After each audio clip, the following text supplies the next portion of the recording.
Hello and welcome to day 17 of reveals. As always, my name is Snaplocket, and today let's talk about the Demonic Pacts system. Jagex released a whole blog post this morning detailing everything about Demonic Pacts, and the OSRS Wiki team has also released an official interactive tool for planning out your Pacts tree. Before we get started, both of these things will be linked in the description in this video so that you can easily find them, read them yourself, and play with that interactive tool. Okay, I think the best way to talk about the reveals today is to literally just step through the blog together and discuss all the various info that they've shared within it. So let's just get started with that. So they start off by giving a bit of an overview into the whole Demonic Pacts system.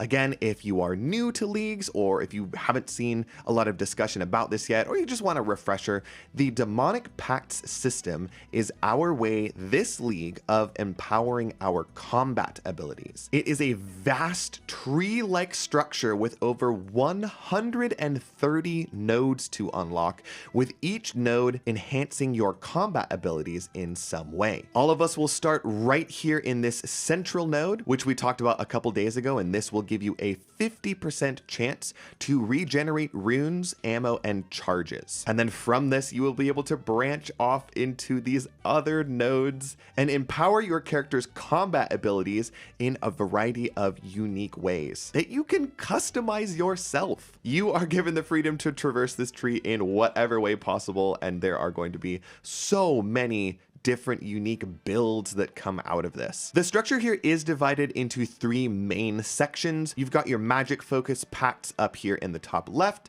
In the top right are the melee focused pacts, and here at the bottom is the ranged focused section of the pact tree. Additionally, you'll see a lot of these interconnected nodes along the side, and these don't really align to any specific combat style. They are calling these more of neutral nodes, and these neutral nodes don't necessarily give a benefit to a specific combat style, but more empower like generic things like healing, things like prayer, penetration. All of this will be managed through an in-game interface, and they show a couple of images here. I think it looks very, very, very nice. Okay, on to the next section here. How do you unlock nodes in this tree? You will do so by acquiring and spending Pact Points, a brand new point currency this league. Also, some big news here regarding Pact Points. We know now that each node on the tree will cost exactly 1 Pact Point. I think this is very nice, keeps things very simple. And we also know the maximum total Pact Points that we will have to play with, and that is 40.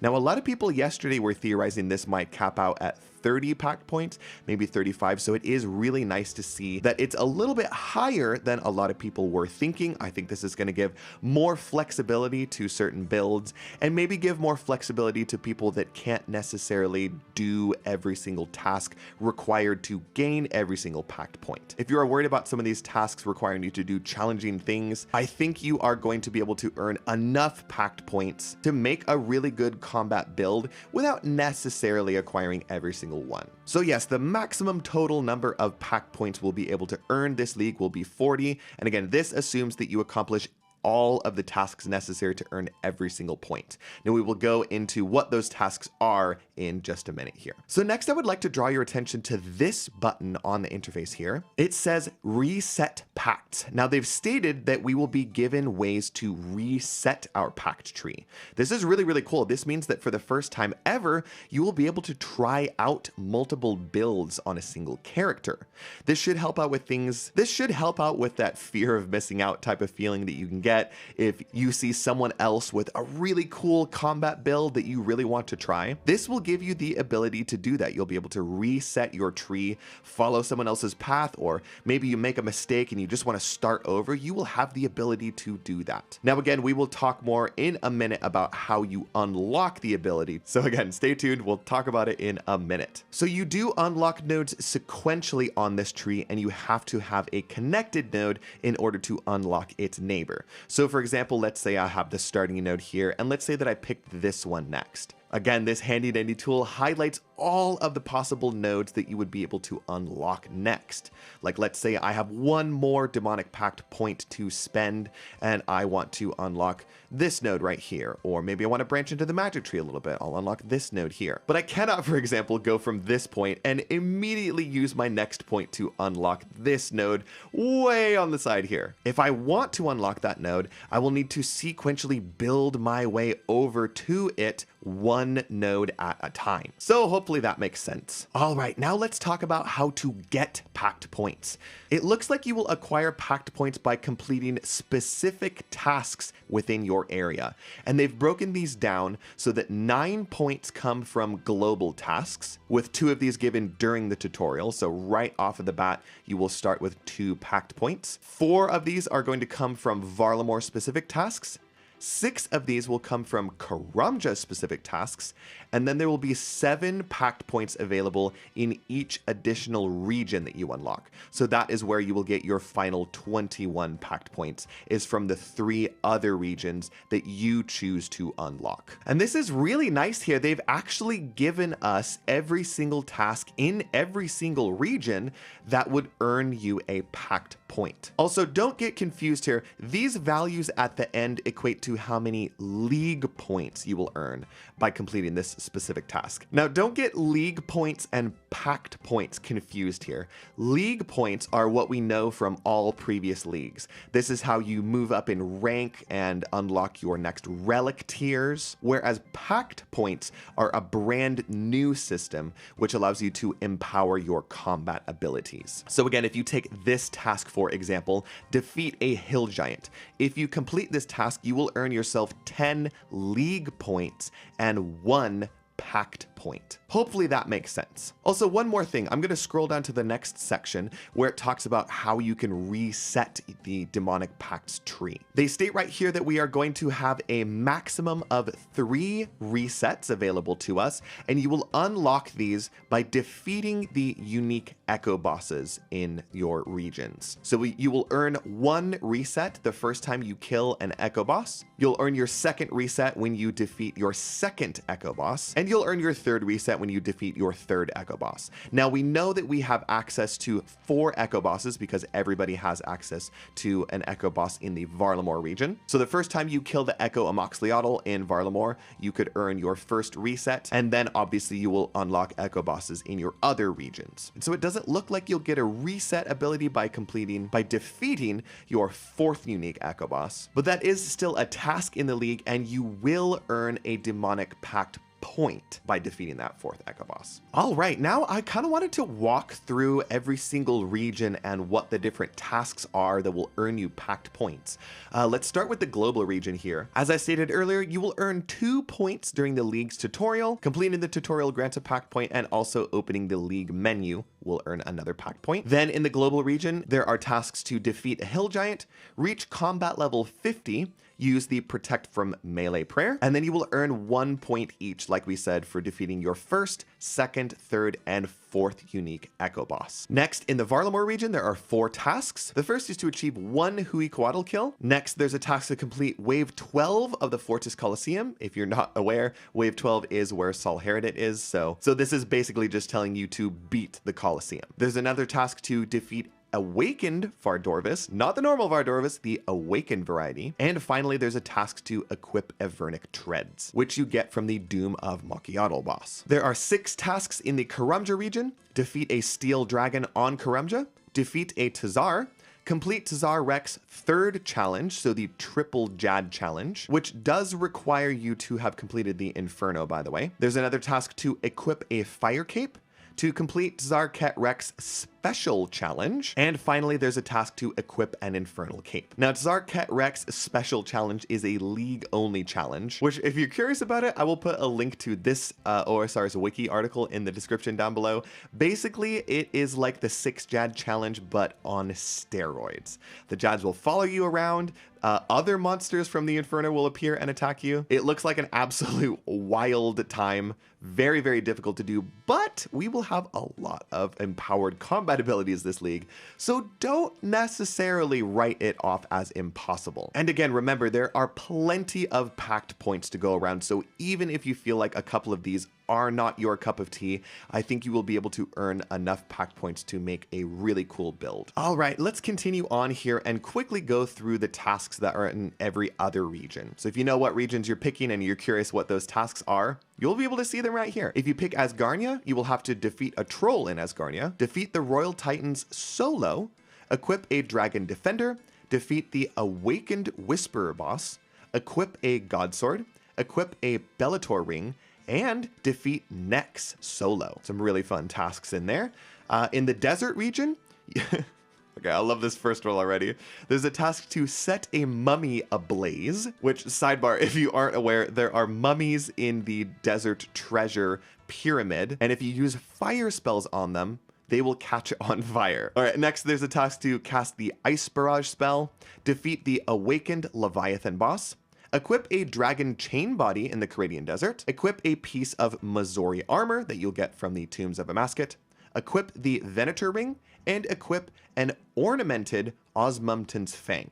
So this will require you to complete a 500 or higher level TOA, which, by the way, that sounds really difficult. In the league, it's really, really not, I promise you. The Fremennik region has the following tasks: defeat a cockatrice in the Fremennik province, kill 8 penguins within 5 seconds, defeat the Phantom Muzpa boss, defeat a Basilisk Knight, defeat the Awakened Duke Siculus, defeat Vorkath 5 times without taking any special damage from him, and equip the Magus Ring. The Kandarin region has these tasks: defeat a Demonic Gorilla, defeat a Mithril Dragon, defeat the Kraken boss 50 times, equip the Trident of the Seas, equip a piece of Zenite jewelry, equip an Abyssal Tentacle, and equip an Occult Necklace. These look like the easiest tasks to me so far, with some pretty high Slayer requirements, but those all look very, very, very easy compared to some of the other regions. Next up is the Karend region. The tasks are to open 1 grubby chest, kill 150 Lizardmen Shaman,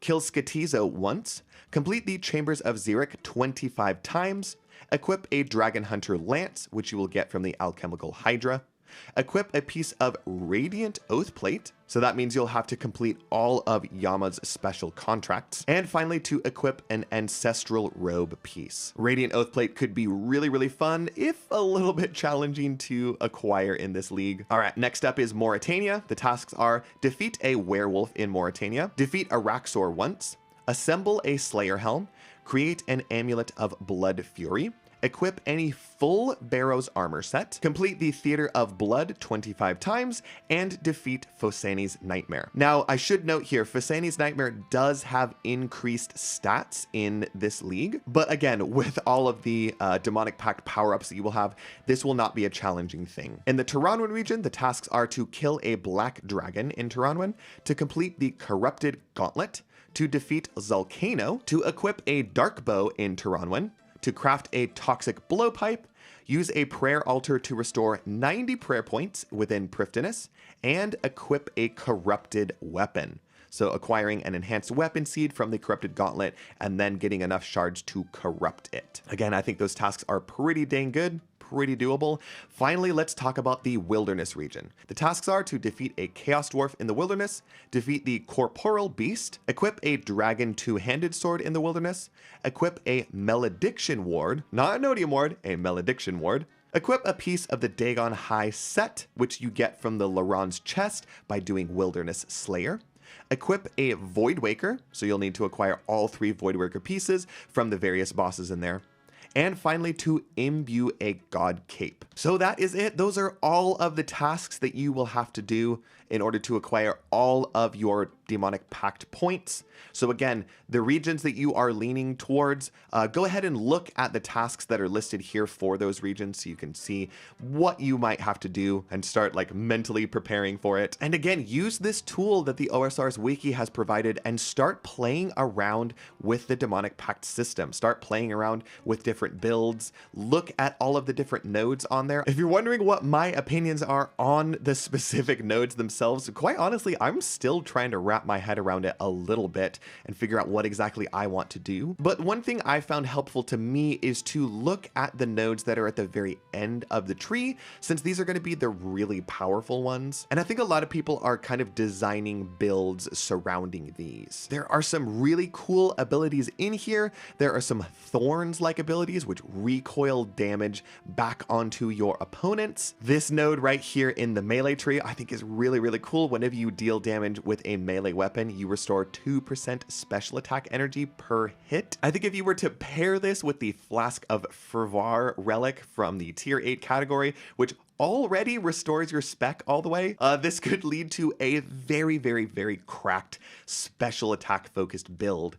especially if it's with a fast weapon. I think it's fitting that they show Dragon Claws here as the node icon, because I think that Dragon Claws would go really, really hard with this. There's a unique melee ability they've introduced called Blind Bag, which essentially allows you to use a random heavy weapon from within your inventory and attack instantly with it. This is unlocked by this node right here, and it says automatically attack your current target with a random heavy melee weapon in your inventory as though you have it equipped, ignoring all stat requirements and attack delay. This is such a fascinating way to like empower a combat ability by using weapons that you don't even have equipped, but you just have in your inventory. Also, there's some very fun things about halberds this league. This final node here sets all halberd attack speeds to 5 and it increases their range to 7. The magic side looks incredibly fun to me, if a little bit complex. Kind of what it boils down to is trying to empower the 4 main elemental styles. The earth build seems to be like a defense tank focused build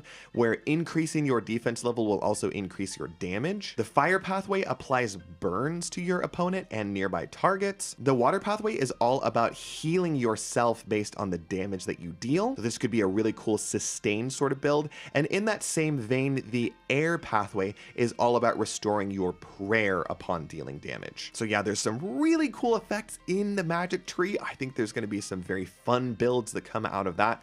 That's definitely the combat style that I personally am leaning towards. But let us not forget about the tried and true ranged ability. Ranged has by far the most end game nodes down here, but they are kind of focused into 3 different sections. There's a bow section over here, a crossbow section in the middle, and a thrown weapon section here on the very end. So the final 2 nodes here for the bow section are to increase the minimum hit and maximum hit of bows. And this is done by not taking damage from your opponent. So these are going to benefit really well from praying correctly against bosses, having very tanky armor so that you don't take accidental damage. The crossbow system looks crazy strong. The node here at the very end states that crossbows will always max hit, and this is paired very well with another node up here that says that crossbows will attack 2 ticks slower but deal 70% more damage. And then the other final node for the crossbow section is that crossbow attacks will roll accuracy twice. So already I've seen some really cool ideas for crossbow focused builds that just hit like shotguns, blast heavy damage out, albeit a little slowly because of the 2-tick slowdown, but 70% increased damage. I mean, come on. Finally, there is the thrown item section. When a thrown weapon is equipped, it will increase your ranged accuracy by 60.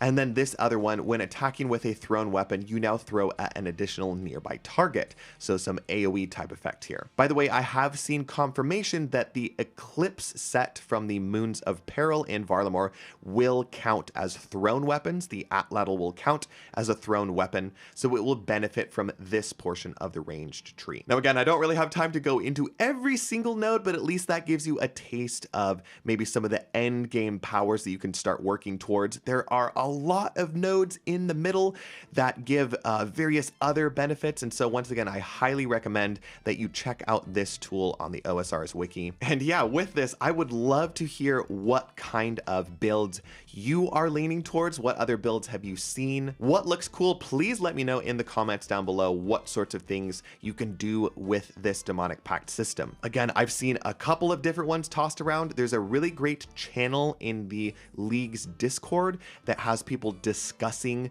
builds and sharing images of a tree that has all of the nodes for a specific type of build. So if you're interested in that, go check out the OSRS League's Discord. All right, hopefully you all don't mind another longer video. I know a lot of you appreciate it when I discuss and summarize what the JMods say in the League's Discord, and today Mod Husky dropped a huge post with a bunch of answers to questions that folks have had about various pact effects. So let's go down the list here. I warned you, there's a lot of information here, so let's just step through it. So first of all, Husky states that the Demonic Pact system is very vast. It's going to be impossible to get every single thing clarified. He says there's always going to be niche interactions that we discover once the League actually launches, and that's just kind of part of the game. Also, this list I'm about to share may be added to as time goes on, as more info come out, as better questions get asked. So this is not the final end-all list of Demonic Pact information, but it's a lot to get started with. 3 general things here. Again, we've got 40 Demonic Pact points in total. We saw that in the blog, and 3 full talent tree resets. So again, just restating what was in the blog. This is interesting here. He says that in general, most pacts don't work in PvP scenarios. They just didn't have time to do that, unfortunately. I think this is fine. Leagues are not a PvP game mode. So Wilderness Takers either rejoice, or if you're a PvPer, maybe you're a little bit sad you won't be able to use some of these on other players. I think it makes sense. A lot of these relics are busted, and it just feels like in PvP, I don't even know how it would work. All right, here are some answers to some of the neutral nodes. All accuracy bonuses are additive, not multiplicative. So a 35% node and a 15% node is a plus 50 bonus, not a plus 55.25 bonus. Regeneration can go above 100%. And will not be wasted. This is talking about rune, ammo, or charge regeneration. There are ways to make a build that gives you over 100% regeneration, and I guess this means that you will just generate runes, ammunition, or charges. If that is the case, that is amazing. Because yeah, at 100% regeneration, you will not lose runes or ammo, and above 100%, you'll start profiting. So let's say you have a valuable ammunition source, maybe like an expensive rune.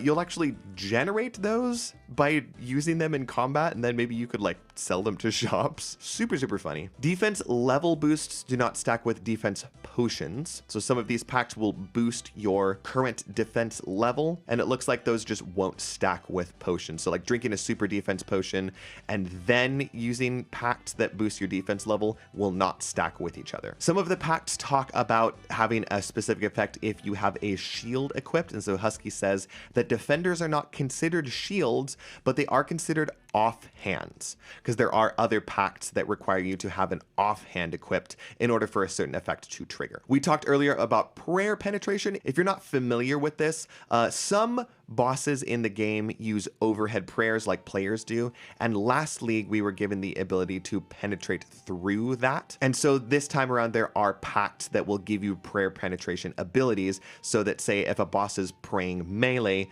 and you are using the melee combat style, you will still be able to damage them through that prayer. Husky says that this prayer penetration caps at 100%.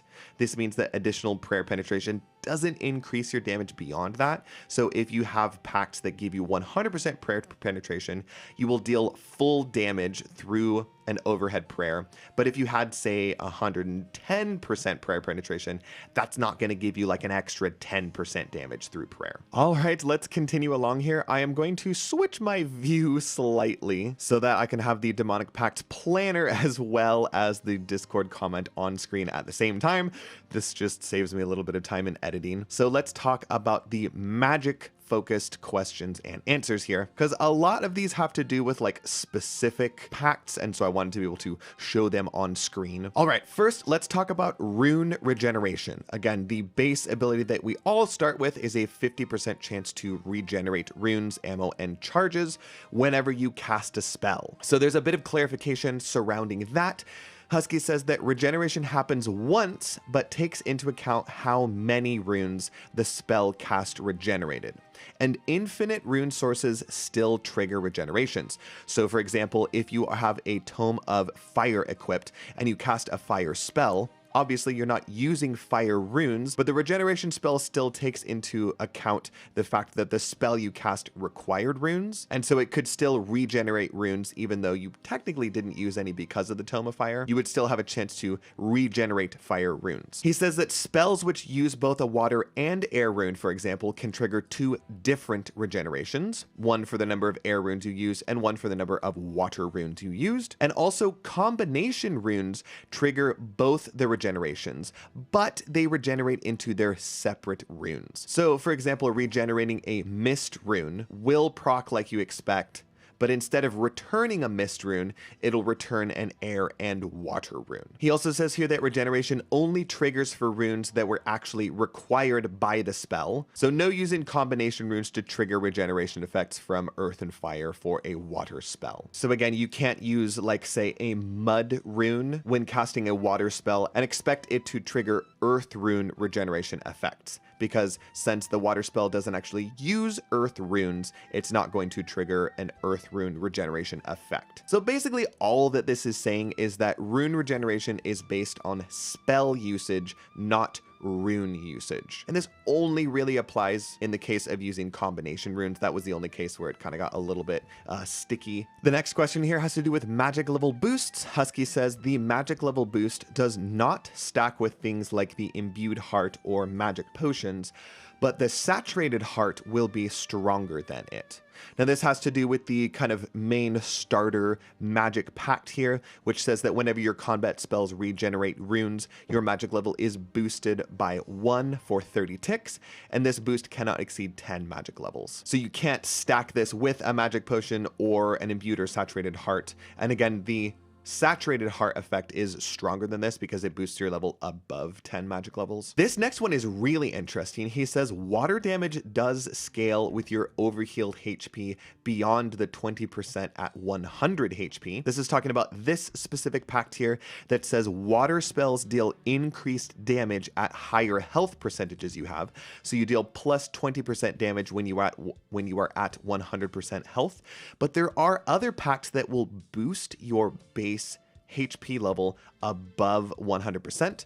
I think this is one right here. This says healing with Demonic Pacts overheals you up to plus 30% of your base hit points level. And then I think this would also work for boosts such as like Ceridom Bruise or Anglerfish that boost you above 100% health. This means that you can deal over 20% bonus damage with water spells with this. So that's really, really cool. Next, let's talk about fire spells. I think we're talking about this pact here that says that fire spell casts burn up to 6% of your maximum hit points to increase your damage dealt by double the amount burned for. It says this effect can't kill you, not directly anyways, but comboed with you getting hit by something. So this is kind of talking about an effect that sacrifices your own hit points to increase your fire spell damage, which is a really cool effect to have on the fire tree, may I just say. And so Husky kind of clarifies this here. He says the fire spells are weirdly worded, but it does burn considering overhealed HP. So again, if you have 150 HP, it'll consume 6%, so 9 hit points to deal double that, which is 18 more damage. And the Twin Flame Staff only procs this once. Next, let's talk about the Earth Tree, because there are a lot of questions regarding Earth effects. So first of all, Earth spell defense reduction still respects the defense reduction caps that bosses have, but it has no inherent cap itself.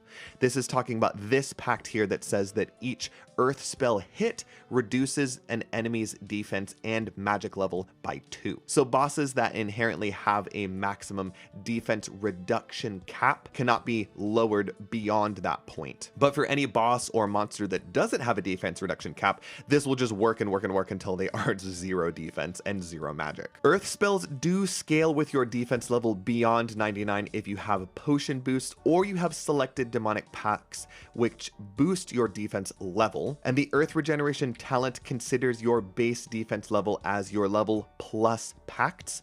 So if you are at 149 boosted above 99 defense, defense, you can go to 178 boosted above 99 defense. So again, there are some neutral pacts in some of these areas that will give you, like this one gives a +5 permanent defense level boost. There's one in this kind of earth tree right here that gives a +15 permanent defense level boost. And then what this is talking about here with the earth regeneration effect, there's a pact right here that says that whenever your combat spells regenerate earth runes, your defense level is boosted by 1 per rune. So every time you regenerate an earth rune, your defense level will get boosted by 1. It says this cannot exceed 20% of your base defense level, but as Husky's clarifying here, the base defense level takes these other pacts into account.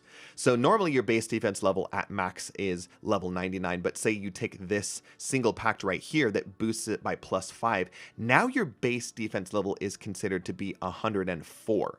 And so this earth rune regeneration effect will boost your defense level at 20% above that 104 level. And so that's really, really cool because it means that you can stack this with a lot of these other permanent defense level boosts to just boost your defense level to really, really, really high levels, which plays into the final earth effect, right? Where they deal, earth spells deal additional flat damage based on your current defense level. This earth tree looks really, really, really strong. If you take a bunch of these neutral, defense level boosts, like I think you could get your base defense level up really, really high and then deal crazy extra damage with this final earth pact in this tree. Okay, so that is all of the answers for the magic pacts right now. Now let's talk about the melee tree. Right here at the top, Husky once again states that defenders are not shields, but the Din's Bulwark does count as a shield. Kind of duh. What else would it be?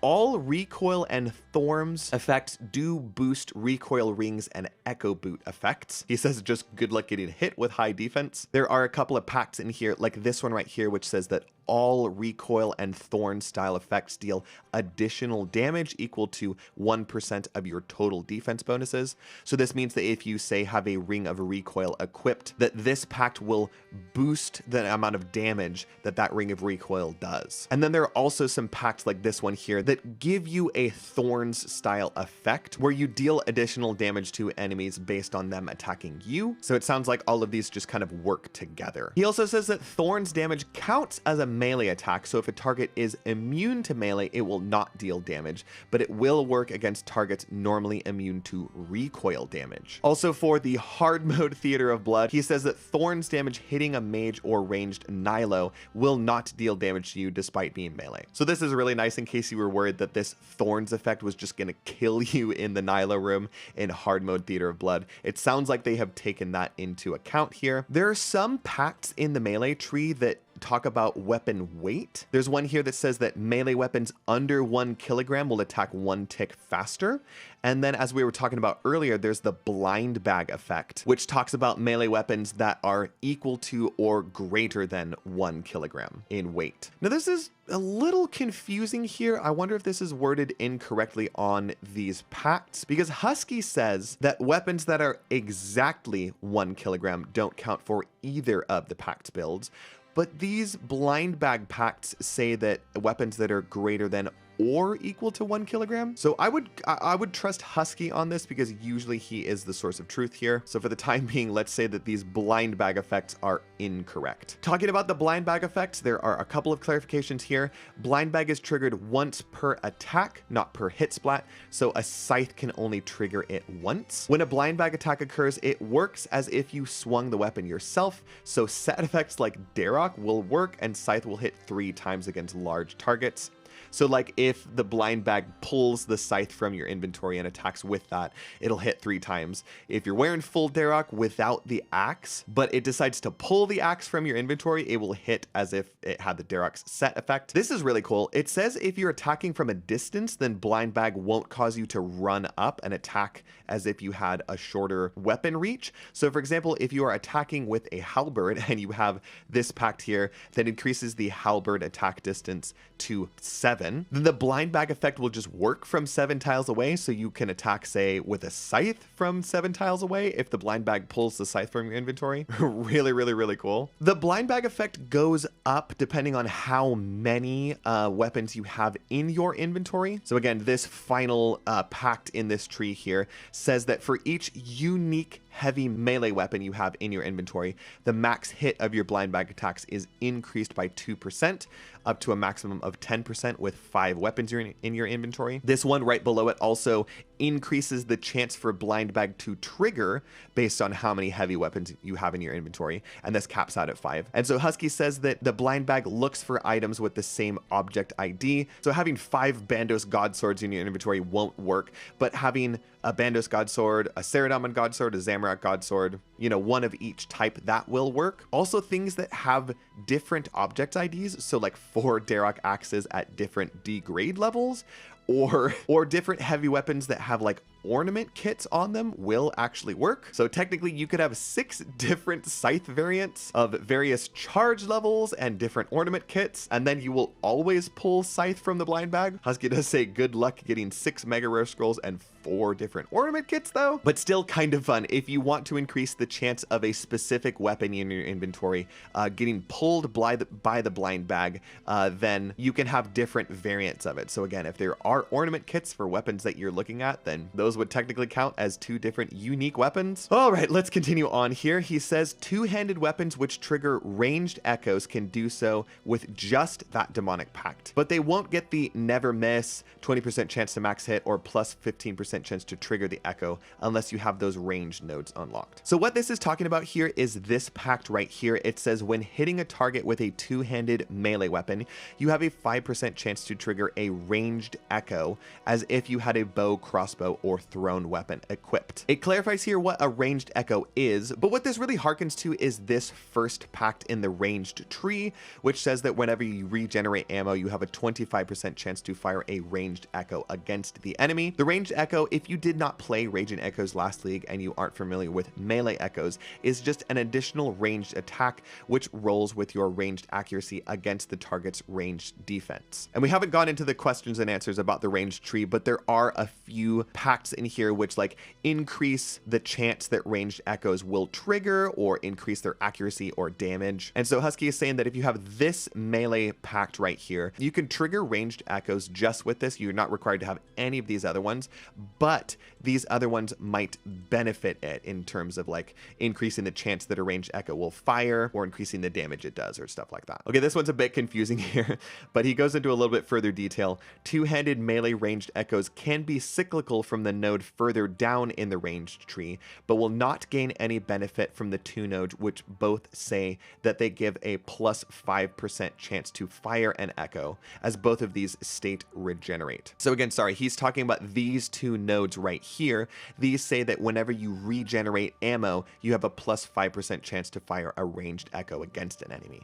And so what he's basically saying is that since with this pact, you aren't firing a ranged weapon, therefore you will not regenerate any ranged ammunition, this will not benefit from these increased chance to spawn a ranged echo. But it does work with, say, this pact right here that says ranged echoes can now trigger additional ranged echoes, because this doesn't state anything about what is causing the ranged echo to appear. And so that will work both with the ranged pact that gets triggered on regenerating ranged ammo, and it will work with the melee pact up here that generates ranged echoes if you have a 2-handed weapon equipped. Hopefully all of that makes sense. It's a little bit confusing. Also, finally here, he says ranged echoes triggered by a melee weapon roll off of melee defense, which is interesting. So why not just call them melee echoes? I guess because then they wouldn't play with the pacts here that talk about ranged echoes. So they just wanted to keep all of the echoes kind of like the same thing. But yeah, very interesting. Very interesting. Okay, we are almost done here. I promise. Let's talk about the ranged pact system and some answers here. And there are fewer of these, so this will go a little bit quicker.